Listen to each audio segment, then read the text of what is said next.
रक्षाबंधन के दिन दो मूवी सिनेमाघरों में रिलीज हुई, लाल सिंह चड्ढा और रक्षाबंधन। और दोनों ही मूवी ने जिस तरह से हॉल खाली रहे और जिस तरह का उन्होंने ओपनिंग की, इससे पता लग गया है कि देश का युवा अब जाग गया है और देश के सनातनी और देशभक्त लोगों ने यह तय कर दिया है कि वो बॉलीवुड को समाप्त करके ही रहेंगे। लाल सिंह चड्ढा जिस मूवी को लेकर के ये काफी चर्चा थी, और ये जो आमिर खान है, सारे हथकंडे उन्होंने अपनाए थे, रोते हुए अपना एक वीडियो बनाया था, आंसू आ रहे हैं, सॉरी बोल रहे हैं, लेकिन अब देश की जनता है, उसको देश का युवा ये भूलने नहीं देता कि ये बॉलीवुड के जो लोग हैं जिनको हम ही लोगों ने हीरो बनाया, वो किस तरह से नैरेटिव चलाने का काम करते हैं, सनातन धर्म का अपमान करते हैं, हिंदू देवी देवताओं का अपमान करते हैं, देश की सेना का अपमान करते हैं। यहां यह दिखाया जाता है कि हमारे देश की जो पुलिस है वो कितनी करप्ट है, और ये दिखाया जाता है कि ये जो फिल्मी हीरो हैं जो कि नकली हीरो हैं, इनको स्टार तक की संज्ञा दी गई। कभी भी देश के जो असली हीरो हैं, जो हमारे देश के सेना के लोग हैं, हमारे अर्धसैनिक बलों में नौकरी करने वाले लोग हैं, हमारे देश के जो खिलाड़ी हैं, वो असली हीरो हैं, लेकिन उनको कभी भी हीरो का दर्जा नहीं दिया गया, क्योंकि हमारे देश में हीरो बताकर ऐसे लोगों को प्रोजेक्ट किया गया जो एक नैरेटिव चलाने का काम कर रहे थे, कहीं ना कहीं नेपोटिज्म कर रहे थे, और एक ग्रोह चल रहा था। जितने भी कुछ उल्टे सीधे काम हो सकते हैं वो सब चल रहे थे। 2 नंबर के पैसे को 1 नंबर में बदलना, दाऊद इब्राहिम जैसे आतंकवादी के पैसे को इन्वेस्ट करके और आतंकवादियों की मदद करना, और फिर हिंदू धर्म का मजाक बनाना, ये सब चल रहा था। लेकिन अब देश के युवाओं ने जब से अंगड़ाई ली है और जब से देश के युवा साइबर सिपाही के रूप में उभरे हैं, ये तय हो गया, एक के बाद एक जो बॉलीवुड की मूवी है वो धड़ाम गिरती जा रही है। लाल सिंह चड्ढा को जो मेरे मित्र हैं, पत्रकार हैं, जो फिल्मों का रिव्यू करने के लिए, फिल्म को देखने के लिए जाते हैं, हालांकि उनके लिए फ्री में मूवी का अरेंजमेंट होता है, उन दोस्तों ने बताया है, उन्होंने दिखाया कि लाल सिंह चड्ढा मूवी में जिस तरह से एक सिख का रोल आमिर खान ने किया है, लोग सोच रहे थे कि इस मूवी के जरिए भी ये सिखों के परिदृश्य को दिखाया जाएगा, जैसा कि उसमें कहा गया था कि जो सिख दंगे हुए 84 के, उसके बारे में कुछ दिखाया जाएगा, इमरजेंसी के बारे में कुछ दिखाया जाएगा। लेकिन इस सबके बीच, इस सबके पीछे आमिर खान एक बार फिर लाल सिंह चड्ढा मूवी के जरिए देश की सेना का अपमान करने का काम कर रहा है। उन्होंने बताया कि जिस तरह से सेना के अंदर एक ऐसा दिखाया गया है कि जैसे भारत की सेना में मूर्ख टाइप के लोग, मंदबुद्धि के लोग नौकरी करते हैं। लाल सिंह चड्ढा जिसको कारगिल युद्ध के लिए नियुक्ति बताई गई, तैनाती दिखाई गई, वो बनियान बनाने का काम कर रहा है। हमारी देश की सेना के जो जवान हैं, युद्ध में, मैदान में जो अपना पूरा बलिदान देने के लिए तैयार होकर युद्ध भूमि में उतरते हैं, उनको आप दिखा रहे हैं कि वो मजाक के पात्र हैं, वो बनियान बना रहे हैं। इस तरह का कैसा मजाक दिखाया गया है। हमारी सेना को अपमानित करने का काम ये आमिर खान ने लाल सिंह चड्ढा के जरिए किया है। इसको लेकर लोगों की चर्चा है कि पहला तो जो इनके खिलाफ एक अभियान चल रहा था कि बॉयकॉट बॉलीवुड और बॉयकॉट लाल सिंह चड्ढा, इसका इफेक्ट ये है कि ये मूवी को देखने वाले कोई जा नहीं रहे हैं, पूरे हॉल खाली पड़े हैं। और अब इनकी वो भी पोल खुल गई है, क्योंकि मैंने पहले भी वीडियो में बताया था कि ये अब से पहले क्या करते थे कि खुद ही एडवांस बुकिंग कर लिया करते थे, और कुछ ऐसे 2 नंबर का धंधा करने वाले, खास तौर पे नशे का कारोबार करने वाले ड्रग के सप्लायर, वो अपने पैसे को कैसे इन्वेस्ट करें, वो कैसे ये पैसा वहां तक पहुंचाएं, उसके लिए उन्होंने एक रास्ता खोजा था कि वो सिनेमा घरों को खुद बुक कर दिया करते थे। सीट फुल दिखा दी कि हाउस फुल जा रहा है।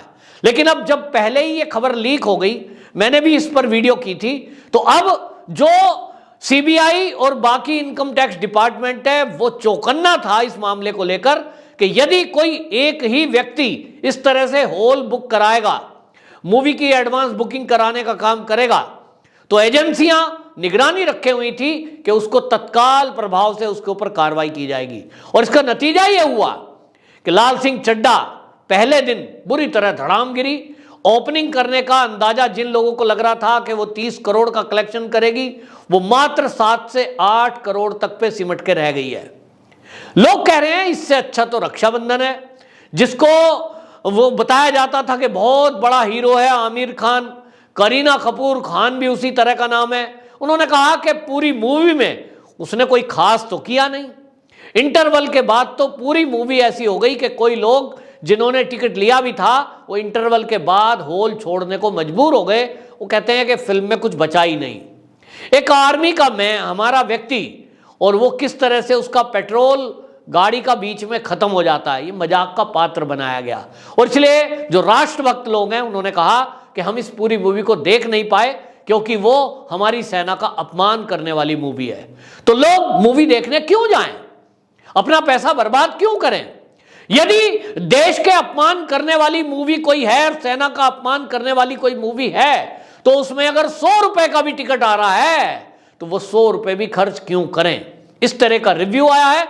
और आपको ये बताऊं कि जो मेरे मित्र हैं उनके अलावा जो ट्रेंड एनालिसिस्ट हैं वो हैं तरुण आदर्श।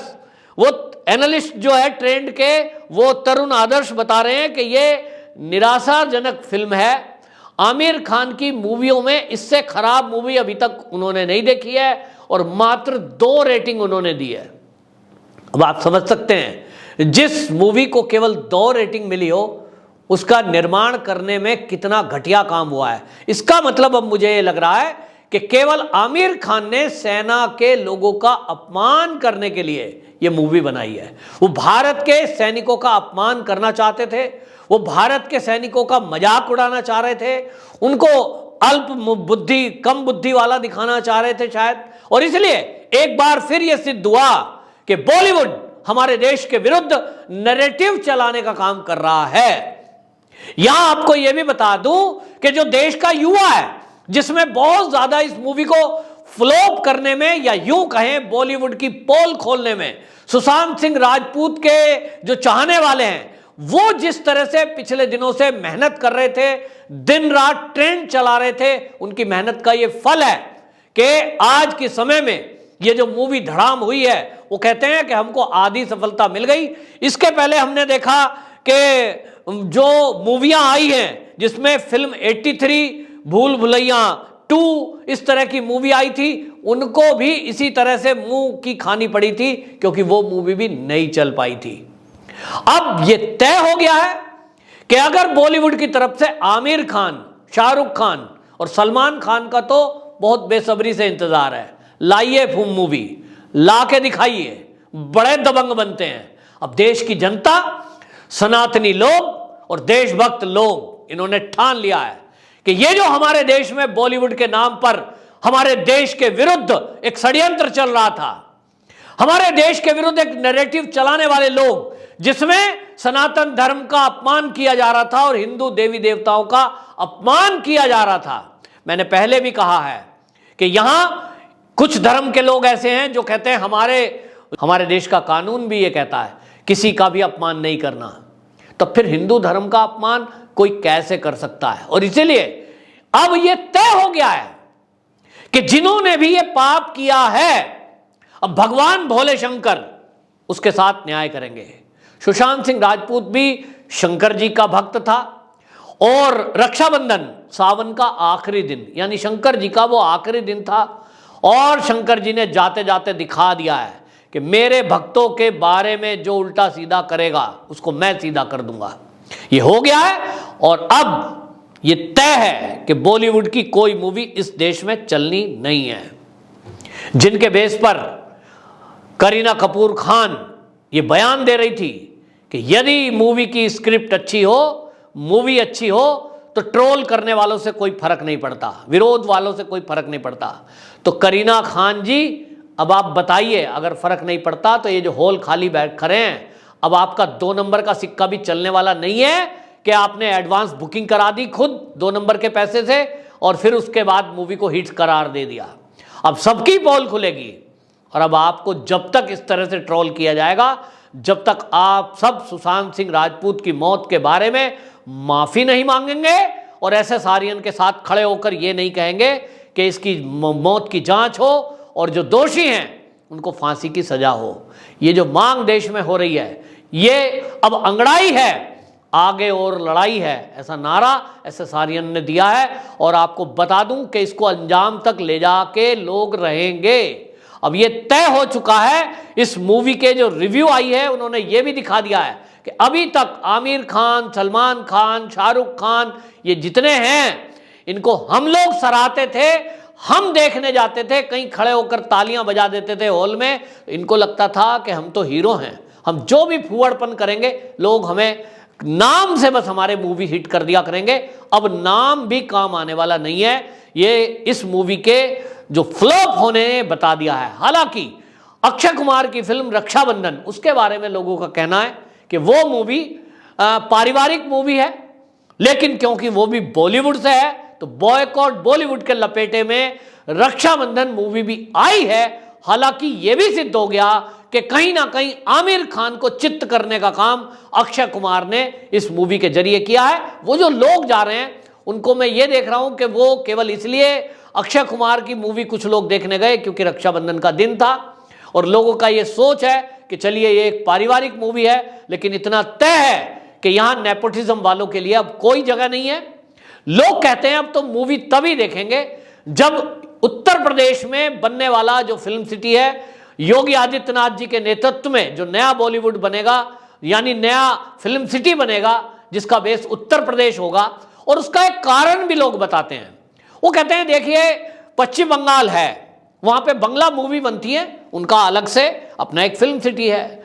कन्नड़ फिल्म बनती है तो कन्नड़ फिल्म के लिए अलग से फिल्म सिटी है। तेलुगु फिल्म बनती है, उनका अलग से एक फिल्म सिटी है। मराठा मूवीज बनती हैं तो महाराष्ट्र में उनका अलग से एक फिल्म सिटी है। हिंदी मूवी बनती हैं तो उनका फिल्म सिटी मुंबई में, महाराष्ट्र में क्यों हो? ऐसे लोगों का कब्जा क्यों हो जिनका हिंदी के बजाय उर्दू से प्रेम ज्यादा हो? और इसलिए लोगों ने कहा है कि अब तो इस देश में केवल उत्तर प्रदेश में बनी हुई मूवी चलेंगी, क्योंकि उत्तर प्रदेश वो प्रदेश है जहां हिंदी बोली जाती है। तो हिंदी मूवी यहां बनाओ तो देखेंगे, बाबा जी के सानिध्य में बनेंगी तो देखेंगे। नशाखोरों पर प्रहार करेंगे, नशाखोरी, नेपोटिज्म, महिलाओं का शोषण, ये तो उत्तर प्रदेश में नाम ही मत लेना। और इसलिए मैं इस मूवी के फ्लॉप होने का जो श्रेय है ये 3 तरह के लोगों को देता हूं। एक, सुशांत सिंह राजपूत के चाहने वाले एसएस आर्यन, उनके अभियान का नतीजा है मूवी बुरी तरह फ्लॉप होने में। ये जो उनकी कामयाबी है एसएस आर्यन की, लेकिन मूवी बुरी तरह फ्लॉप हुई है। नंबर 2, वो सनातनी जो सनातन संस्कृति के अभियान को लेकर इस देश में चल रहे थे, उन्होंने तय किया था कि हिंदू धर्म के अपमान करने वालों को हम कतई नहीं सहेंगे। तीसरा, उन लोगों को श्रेय जाता है जो इस देश में राष्ट्रभक्त लोग हैं और उन्होंने तय किया था कि जो हमारे सेना का अपमान करे, जो केबीसी जैसा सीरियल आमिर खान को प्रोजेक्ट करने के लिए अमिताभ बच्चन ने जो एक एपिसोड बनाया, आपने देखा उसमें आमिर खान सैल्यूट तक नहीं कर रहा है। जिसको एक सैनिक को सैल्यूट करने में शर्म आ रही है उसकी मानसिकता पता लग रही है। और इसलिए देशभक्तों ने भी बीड़ा उठाया है कि ऐसे बॉलीवुड की मूवी को इस देश में नहीं चलने दिया जाएगा। ये बहुत अच्छा ट्रेंड है और इनको सबक सिखाने का समय है निश्चित रूप से। अब ये भविष्य के लिए बहुत उज्जवल संकेत है। वंदे मातरम।